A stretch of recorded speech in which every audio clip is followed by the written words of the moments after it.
वासुदेवाय।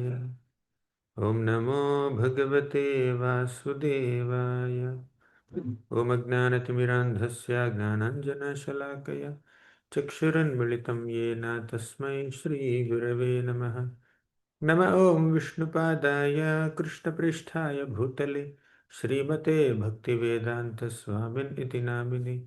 नमस्ते सारस्वती देवी गौरवाणी प्रचारिणे निर्विशेष शून्यवादी पाश्चात्यदेशतारिणे। जय श्री कृष्ण चैतन्य प्रभु नित्यानंद श्री अद्वैत गदाधर श्रीवासादि गौर भक्तवृंद। हरे Krishna Krishna Krishna Hare Hare Hare Ram Ram Ram Hare Hare. Hare Krishna. I welcome all the devotees for today's Gita Pravaha session. Today we are beginning the last chapter of Bhagavad Gita. We will discuss it today and tomorrow, and we will conclude our Gita Pravaha series. In the 18th chapter, Krishna gives a quick summary of what he has discussed in Bhagavad Gita so far. He revisits the Karma Yoga principles that he taught in the initial 6 chapters, especially third chapter and fifth chapter, where he emphasizes on the importance of doing our duty without any attachment to the results of the duty, and maintaining a spirit of detachment and renunciation while performing our prescribed duties has been the theme of the initial sections of Bhagavad Gita, Karma Yoga section, and Krishna repeats that here. And also he repeats the lessons on devotion, bhakti also, that he spoke in the initial chapters, middle chapters, and concludes the chapter by saying Sarva Dharman Parityajya Mamekam Sharanam Vracha. Ultimately taking shelter of Krishna, and doing all our duties for as an offering to Krishna, and completely surrendering oneself to Krishna is the ultimate message of Bhagavad Gita.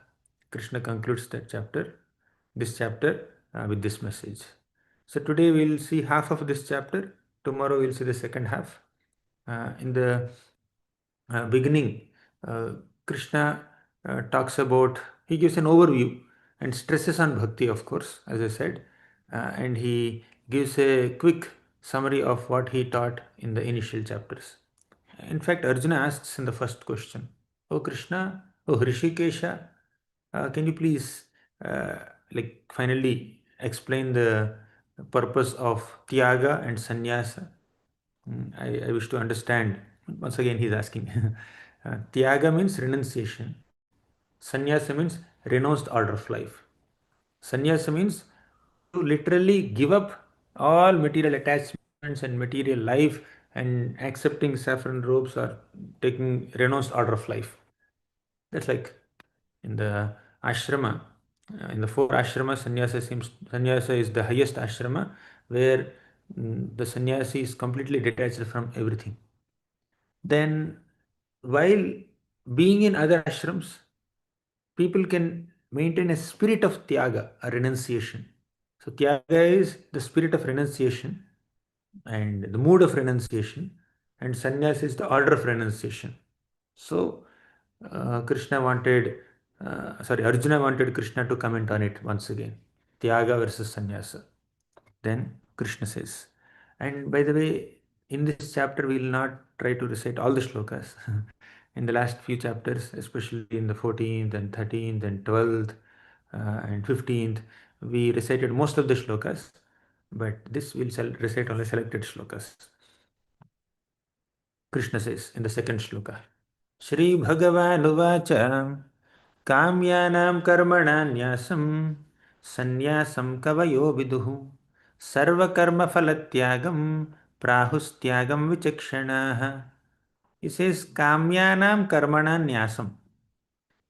Karma is of multiple types. We have seen before karma, akarma, vikarma, and other things. But here, Krishna talks about different types of karmas.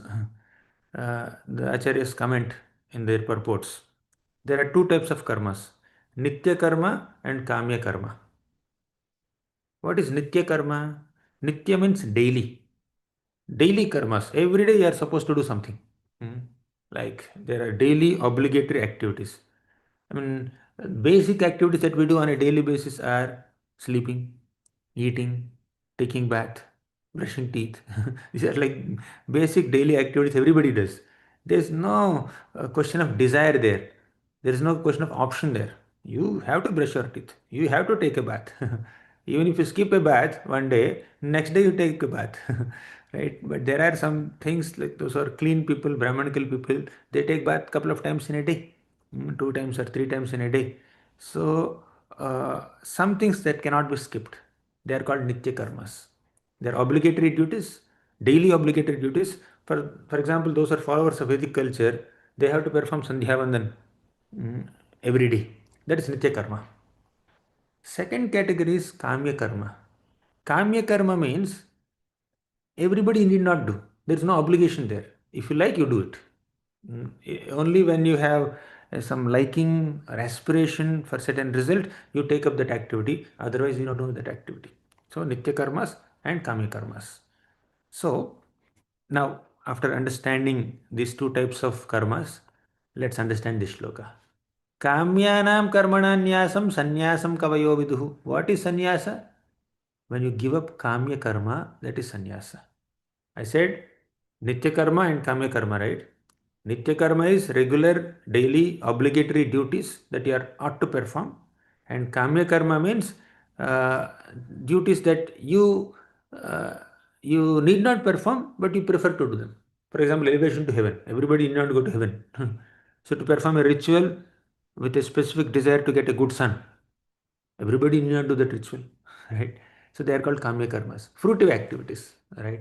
So sannyasi is a person who gives up kamya karmas. He doesn't give up nitya karmas. Sannyasi will do nitya karmas. He will take regular bath in a day and all these things will happen. Basic nitya karmas will happen, but kamya karmas he will not do. But tyaga, renunciation means sarva karma phalatyagam prahustyagam vichakshanaha. So in tyaga, you may do, you will definitely do nitya karmas. You can also do kama karmas in tyaga. You do kama karmas, but you give up the results. Kama karma means you perform an activity that you need not do. You are not obliged to do. Still you do, but you are detached from the result. Then you may question why am I supposed to do a kamya karma without kama, without a desire to enjoy the result? What's the point of doing it? Generally, kamya karmas are taken up with a desire. But he says, tyaga means perform kamya karma without a desire to enjoy the result. That's the whole point. Kamya karmas are specific activities that uh, nobody is obliged to do, but people perform those activities, but do them with a spirit of detachment. That's what Krishna is trying to say. So, in short, renounce lot of life means just do obligatory duties. No specific desire to do anything. But Tyaga means you have a desire to do some things. A Kshatriya, for example, Kshatriya has a natural desire or inclination or proclivity or swabhava to rule, to fight, right? It seems like a Kama karma. Fighting is not a Nitya karma for all human beings. Bathing is a Nitya karma for all human beings, but fighting is not a Nitya karma for all human beings. Even those who fight also, they don't do on a daily basis. They do once in a while. That's a Kama karma. Occasional activities. Even those occasional activities also, if you perform without any attachment to the results, then you are as good as a sannyasi. So, Tyaga is renunciation, spirit of renunciation in doing your Kamya karmas, but sannyasa means giving up all activities only. So, sannyasa is the platform of Gnana, Tyaga is like karma, right? So, karma yogis, not karmis, sorry, karma yogis should maintain a spirit of Tyaga renunciation, and Gnana yogis can take to sannyas. We have already discussed in the initial chapters, right? So, there are people who have different opinions. In the third sloka, Krishna says, give up all fruitive activities as faulty because in those activities there is a scope of violence, material entanglement. Therefore, give up all fruitive activities, right? That is tyaga. Some people say like that. But Krishna says that no, you don't have to give up those activities, especially yajna, dana, tapa. means sacrifice, charity, austerity, which we discussed in the previous chapter, they should not be given up. They should be performed with a spirit of detachment, right? So maintain a spirit of detachment. And by the way, the detachment also can be in three modes. Mhm. Yesterday we have seen things in three modes, right? Like austerity in three modes, charity in three modes, foods in three modes. Similarly, detachment can also be in three modes. Let's see that. Renunciation in three modes. Oh my God. Sorry, there's some issue with. So this is renunciation in three modes. In Sattva people may give up results. Ah. One should perform duties only because they are supposed to do those duties and they are not attached to the results. That is Sattva renunciation. Sattvic Tyaga. Then in Rajoguna, people give up duties thinking that they are troublesome. Oh, this is too troublesome. Let me not give it. Let me not do it. For example, Sandhya Vandan. You may or may not be excited, but you do it dutifully 3 times in a day. But Rajoguna people, oh, it's too cold, let me not do it. That is like renunciation in passion. Huh. Then renunciation in Tamogun is giving up duties due to illusion, lack of spiritual knowledge. So people may give up things, but what kind of tyaga is that? We need to understand. Hmm. Next, a wise renunciant is one who doesn't hate.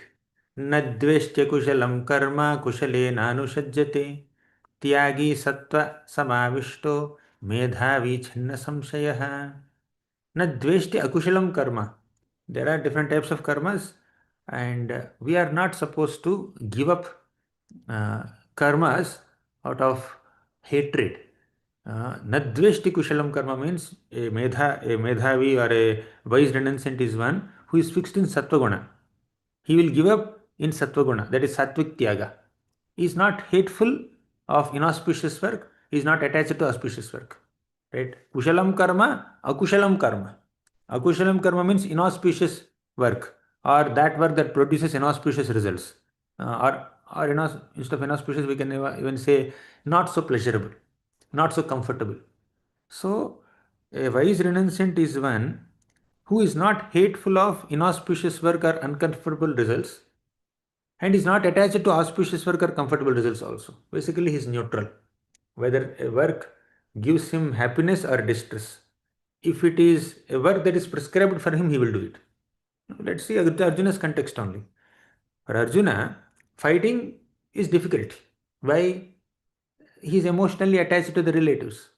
So when he fights and kills his own relatives, that gives pain to his heart. Still, he has to do because it is his duty. So when you are performing your duty, keep aside your emotional attachments, right? That is wise renunciation. So be renounced. Renounce your feelings or emotional bonding with Drona, Bhishma, Duryodhan, Dushasan, all these relatives, right? Even if they are your relatives, if they stand on the side of adharma, just give them, just give up your attachment to them. So yajnadana tapah karma na tyajyam karyam evacha. Yajno danam tapaschaiva pavanani manishinam. So yajna, sacrifice, dana, charity, then tapa, austerity. These three things must not be given up because they will purify even great souls also. So just because you are getting some inconvenience, you cannot avoid certain duties which you are supposed to perform, right? Mm. Next shloka. Then Krishna talks about 5 factors of action. We are entering some 17th shloka. We spoke about 3 types of renunciation. Anishtam, Ishtam, Mishram cha. Anishtam means you don't like something. Ishtam means you like it. Desirable and undesirable things. Mishra means mixed. So, Trividham Karmana Phalam. There are the results of our activities can be desirable, undesirable, or mixed. But Bhavatyagatyam Pretya Natu Sannyasinam Kvachit. So, for one who is renounced, uh, they are not attached to any of these 3 types of results. Right? Otherwise, he is not renounced only. Then he talks about 5 causes of action. अधिष्ठानं तथा कर्ता करणं च पृथग्विधं विधिश्च पृथ् विविधाश्च पृथक् चेष्टा दैवं चैवात्र पंचमम्. Total five factors of action. Let's count them while reading the shloka. First is adhishtanam, the place of action, which is the body. Second is karta, the performer of action, who is the personality, who is in the body, the living being living in the body, right? Adhishtanam tatha karta. Karanam cha prathak vidham. Karanam means the senses, different types of senses. There are karmendriyas and jnanendriyas. Especially karmendriyas, we perform activities. That's also cause of activity. Vividhascha pratak cheshta. And the cheshta, the kind of endeavors that we take up, that's the fourth cause of action. Then finally, Daivam, the super soul. Chaivatra Panchamam. Panchamam means five. So these five are the causes of any action to happen. So instead of thinking that actions are happening because of me, either I will perform the actions or I will not perform the actions. People have stress on the word I. I am doing, I am not doing. I am attached to it, I am detached from it. I am giving up or I am taking up. Not that way. You are just one of the factors only. For any action to be carried out, uh, there are five factors involved: your attachment, your detachment, your involvement, your what to say, your disinterest. All these are just small factors of that action only. Sometimes, even if we don't perform an action, it will happen. You're in an institution or in a family. Say, room has to be cleaned. You are not inclined. You don't want to clean. If you don't clean, some other family member will come and clean. That's natural. Like they are at least responsible. Sometimes we will become irresponsible. They will at least become responsible. They will do the needful, right? So we cannot think that we are the doers. And even if we are personally doing an activity, that activity is not happening because of us. We are playing a small role, right? But if we do that, play that small role with proper consciousness, with proper mindset, then we become purified by doing that activity, right? Otherwise, no activity will stop because of our lack of involvement. If it has to happen by Krishna's will, it will happen in a highest spiritual sense. So Krishna talks about five factors of action: adhishtanam, the body; karta, the personality, the soul; then karanam, senses, body, senses, and the endeavor, the effort that we are using with the body. All this can be part of Prakriti. Then Karta is the soul, Daivam is the super soul. So basically, in the fifth chapter, we discussed about three doers, right? Three doers. Who are they? Jiva, Prakriti, Purusha. Now, these three doers are expanded into five doers. So here also Jiva is there, Prakriti is there, Purusha is there. But in Prakriti, there are three parts they have identified. One is the body itself, second is the specific senses of the body, subtle and gross senses of the body, and thirdly, the effort that we put with this body. So they just kind of, Krishna kind of divides that Prakriti part into three. Adhishtanam is a part of Prakriti, Karanam, senses are part of Prakriti, and endeavor, of course, it's a combination of Prakriti and the Jiva. So Jiva is putting the endeavor through the body which is given by Prakriti in that sense, right? And ultimately it has to be sanctioned by the Lord. The Jiva desires, Prakriti facilitates, and the Super Soul sanctions. Or first the Super Soul sanctions, then Prakriti facilitates. So these are the five factors of action. Next.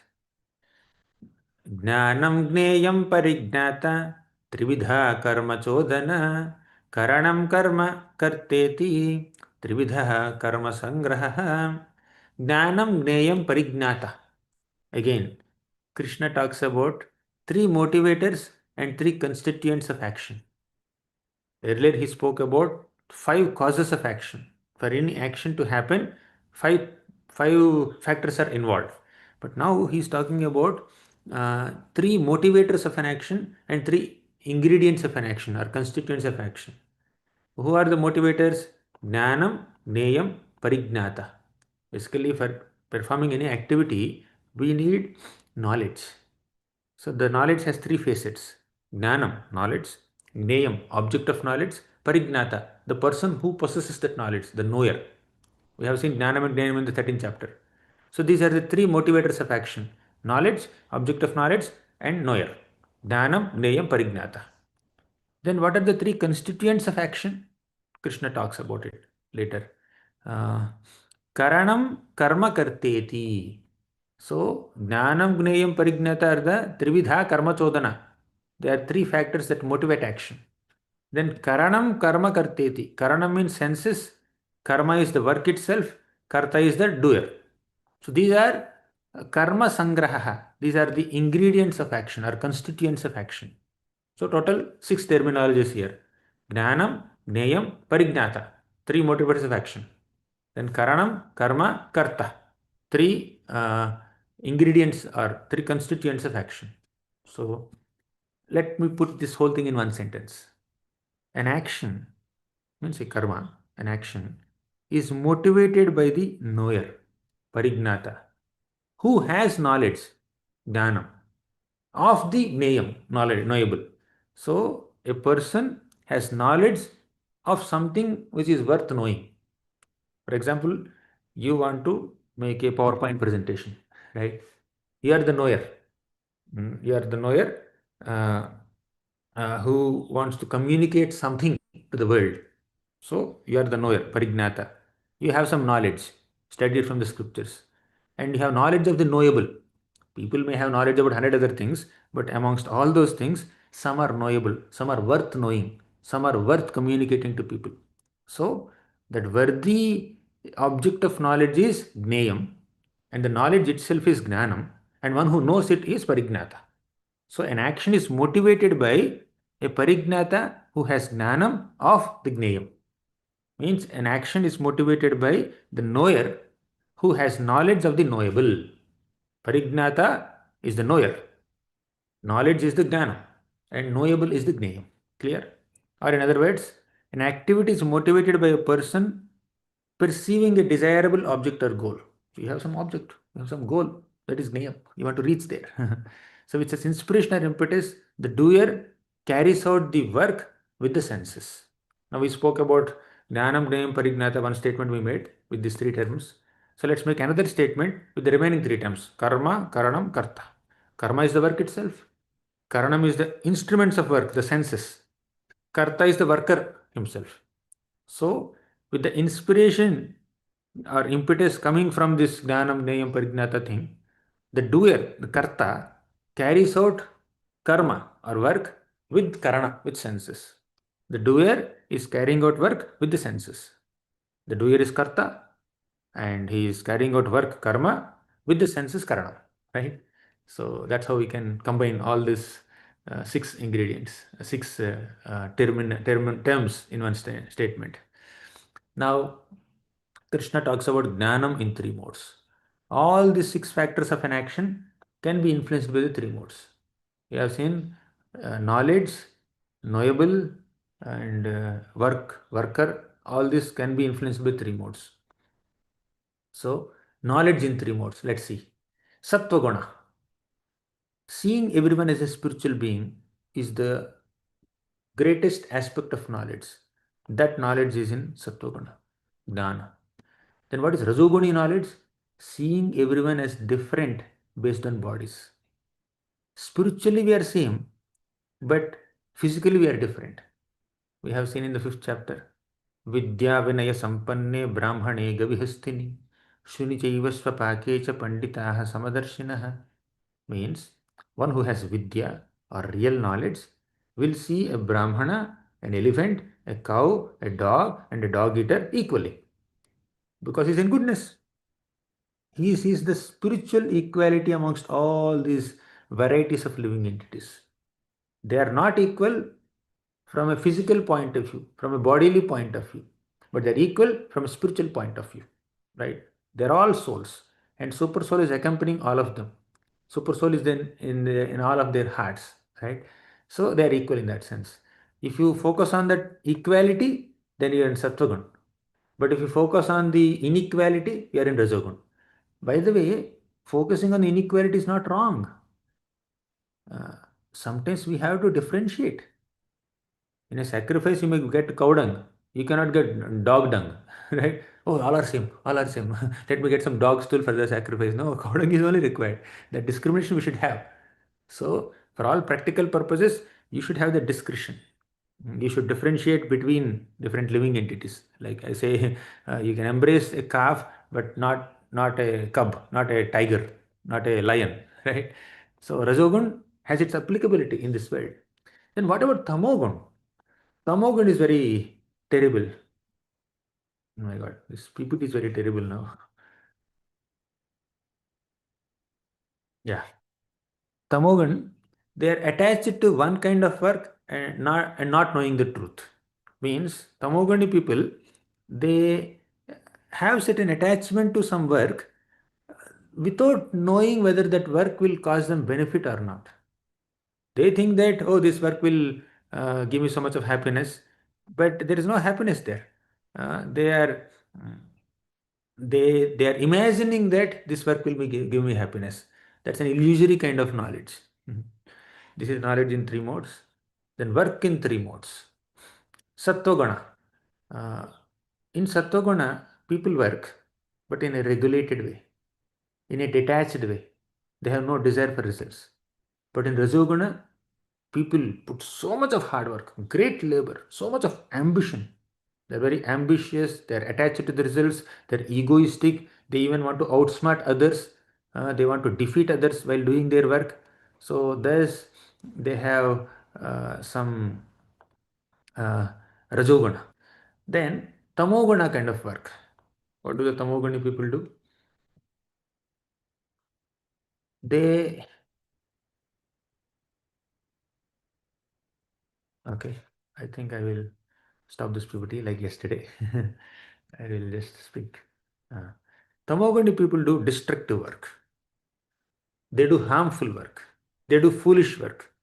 They work without any discrimination between what is right, what is wrong, what is good kind of work, what is bad work. They can't understand that. They just work.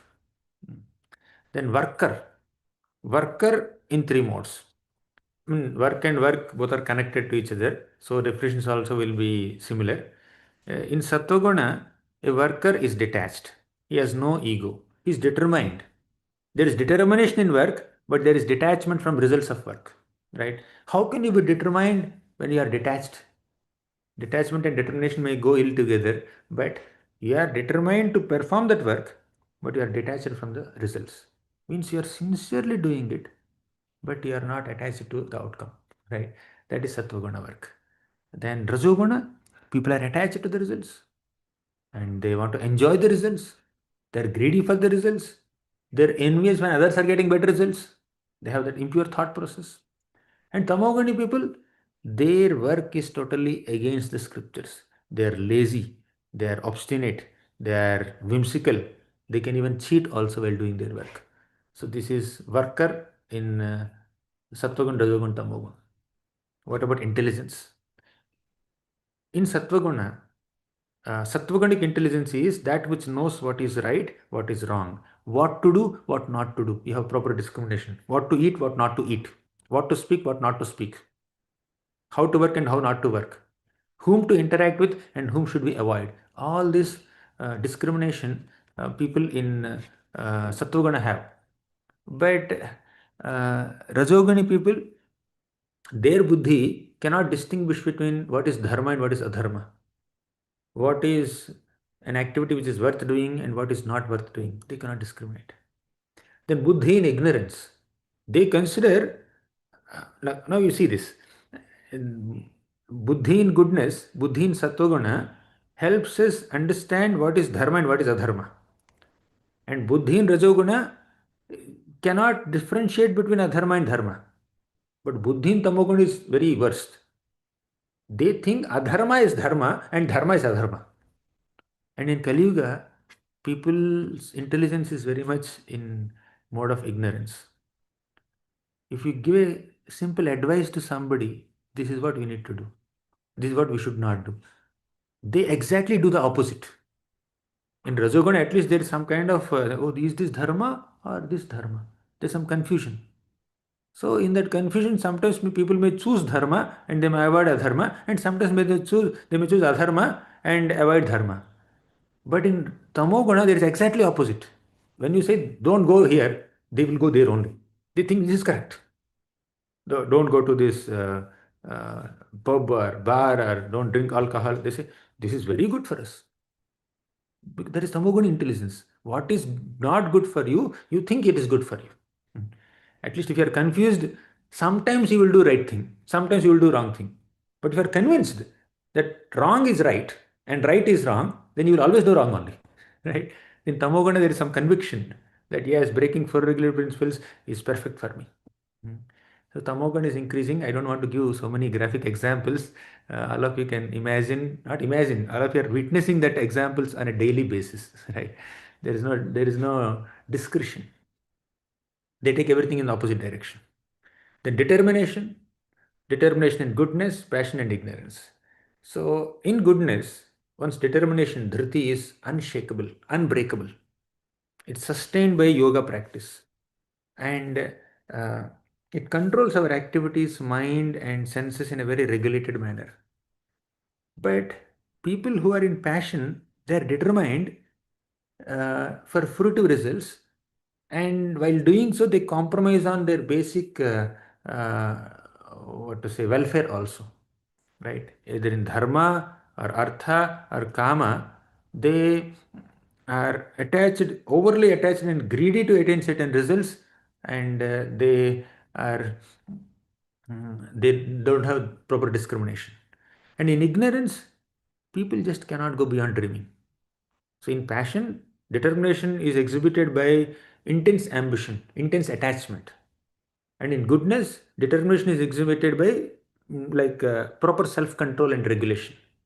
But in ignorance, people's determination is only in dreaming. They're in dreams, they are imagining, oh, I will go here, I will go there, I will do this, I will do that. It's all in dreams only. Dreams are maximum in words. Otherwise, no action. No action is seen. So they're in swapnam.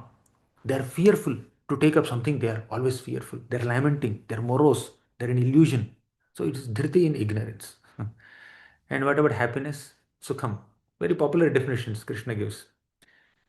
Happiness in Sattvagun brings joy and destroys sorrow. It is like poison in the beginning but becomes nectar in the end. For example, you are studying Vedas. Initially, it may be very difficult to study the Vedas and learn and memorize the shlokas and different aphorisms there.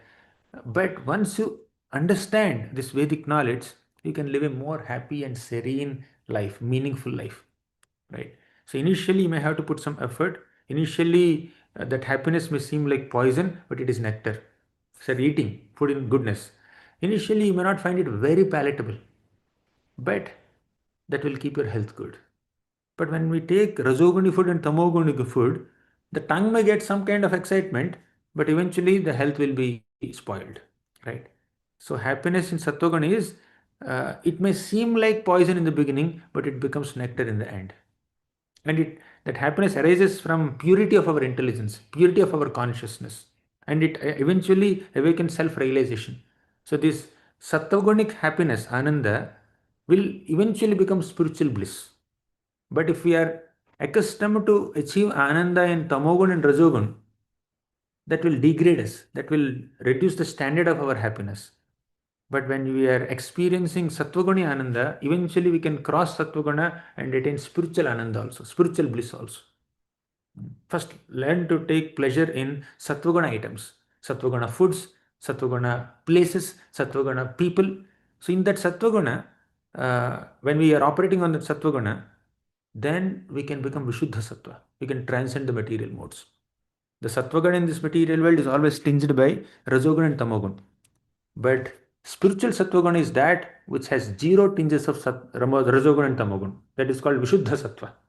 Normal Sattva has some touch of Rajas and Tamas. But Vishuddha Sattva has zero Rajas and zero Tamas.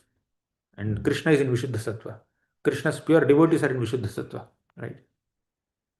So 11th canto compares like this. One purport in 11th canto says that Sattvagun is like the runway from where the airplane can take off, right? The airplane just moves around on the runway for a while, for a few minutes, and then takes off from there. Similarly, before we go to liberated state or spiritual elevated state, we need to come to the platform of goodness, which is like a runway. Then what about Ananda or happiness in Rajogun? It arises from sense objects. When the senses are coming in contact with sense objects, oh, there is some Ananda. Sense pleasures. Whether it is the pleasure of seeing something or hearing something or touching something or tasting something or smelling something, the happiness is on sensual platform, that is Rajoguni Ananda. It appears like nectar in the beginning but becomes poison at the end, right? Whether it is eating or smelling or something like that. Sense of touch, especially sense of touch, is very prominent in the um, Kali Yuga. Elephant is a very great symbol of sense of touch.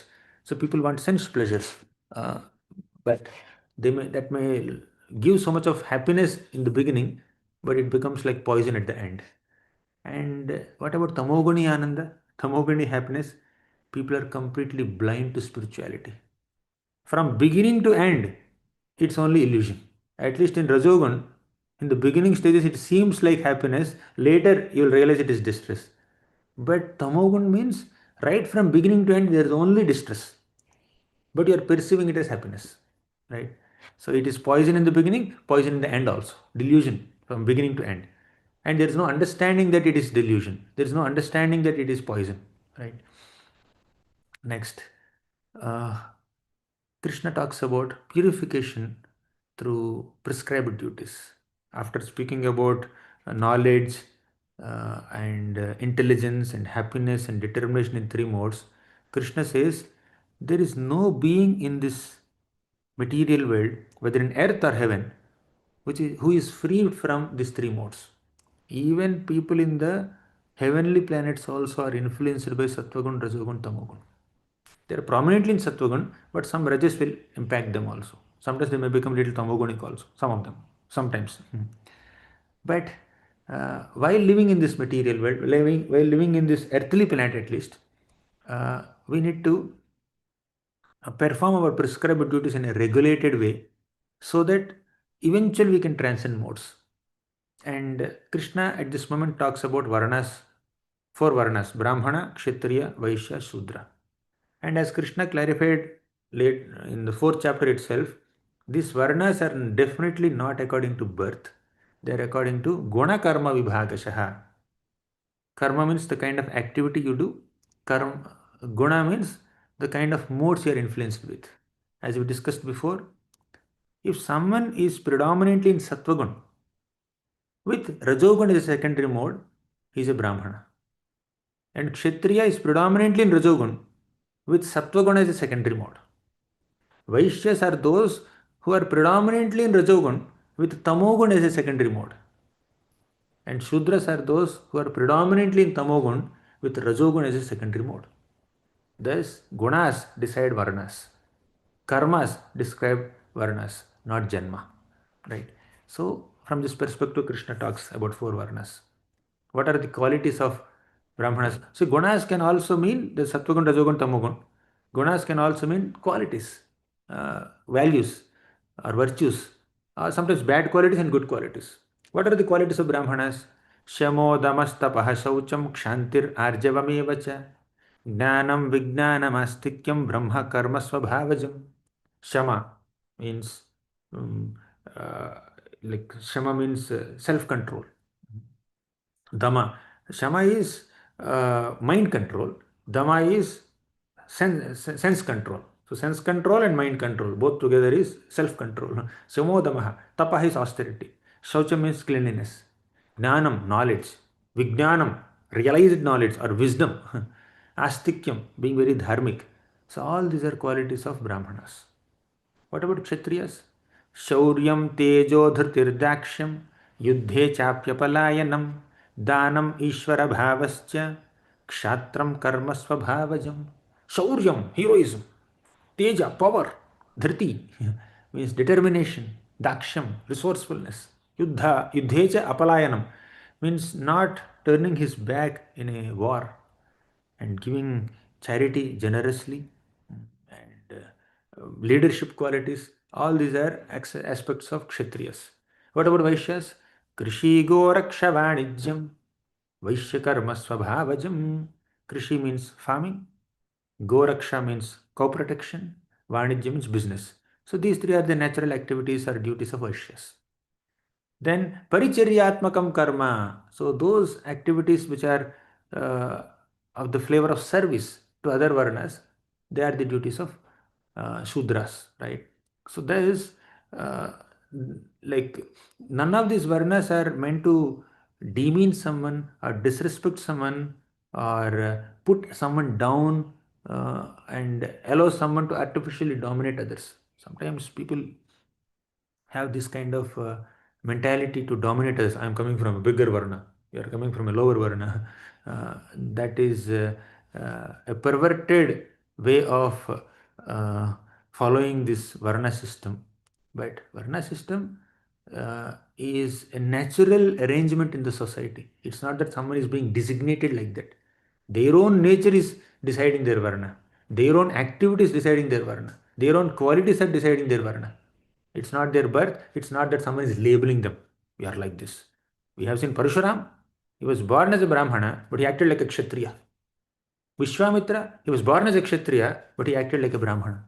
Right? And Vrishabhadev, he's a Kshatriya. He's a king. He had 100 sons. And out of 100 sons, 10 of them are only bona fide Kshatriyas. Means they have Kshatriya qualities. 81 of them became Brahmanas. They're born as Kshatriyas, but they acted like Brahmanas. 81 of them. Remaining 9, they are neither Brahmana nor Kshatriya. They don't belong to any Varna. They're Navayogendras. They're beyond all Varnas and beyond all ashramas. They're very highly elevated spiritualists, self-realized personalities. Thus, within one family, we see people are of different Varnas. Right? It's not according to birth. It's not according to someone labeling or artificially dominating or artificially praising. Right? So Krishna talks about this, and finally he concludes yatah pravrittir bhutanam yena sarvamidam tatam swakarmana tam abhyarcha siddhim vindanti manava. So Arjuna, you are a Kshatriya, you are supposed to fight, so you please do your duty and dedicate that result of the duty to the Supreme Lord. Thus you are worshipping the Lord through your duty. That is karma yoga basically. So karma yoga is being revisited here in the last chapter. In the last chapter, karma yoga principles are being revisited. Yataha pravrittir bhutanam. You act according to your pravritti. Everybody acts according to their pravritti. Swakarmana tamabhyarcha. You do your swakarma. Whatever is your prescribed to, you do that. And abhyarcha. You also do archana of the Lord. By doing your activity, you are worshipping the Lord. And श्रेयान् स्वधर्मो विगुणः परधर्मात् स्वनुष्ठितात् स्वभावनियतं कर्म कुर्वन् आपनोति किल्बिषम्. Shreyan Swadharmo Vigunaha. You perform your Swadharma. If you are Kshatriya, perform Kshatriya Dharma. If you are Brahmana, if learning and teaching is more natural for you, stick to that. If fighting and ruling is more natural for you, stick to that.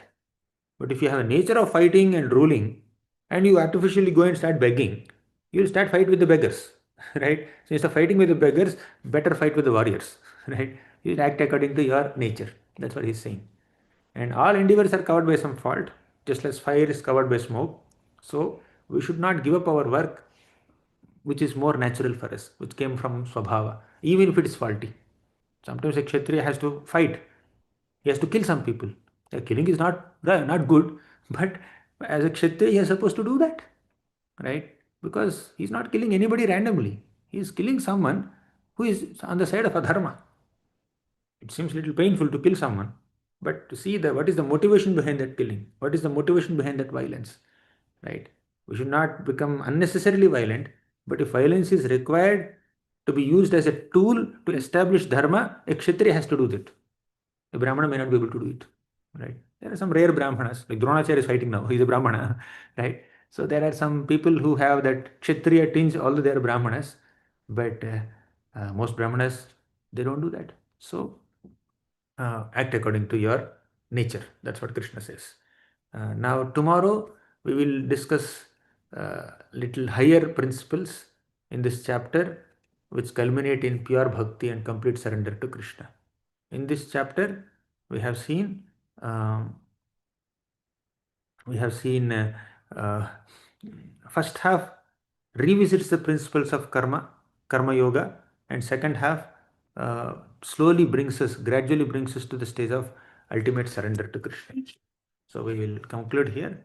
Tomorrow we'll meet again for the last session of Gita Pravaha. Thank you very much. Hare Krishna.